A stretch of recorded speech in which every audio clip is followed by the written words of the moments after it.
একবার মুসা নবী আলাইহিওয়াসাল্লাম আল্লাহর সঙ্গে কথা বলার সময় বললেন, হে আল্লাহ, আমাকে এমন একজন বান্দার সঙ্গে পরিচয় করিয়ে দিন যার আমল আপনি সবচেয়ে বেশি পছন্দ করেন। আল্লাহ বললেন, ঠিক আছে, তুমি অমুক গ্রামে যাও, সেখানে এক সাধারণ কৃষক বাস করে, তার আমল আমার কাছে খুবই প্রিয়।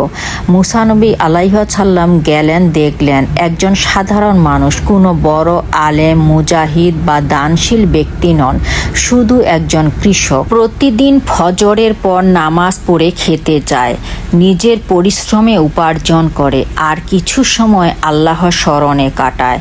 মুসা নবী আলাইহিওয়াসাল্লাম অবাক হয়ে বললেন, হে আল্লাহ, সে তো সাধারণ একজন কৃষক, এতে বিশেষ কি আছে?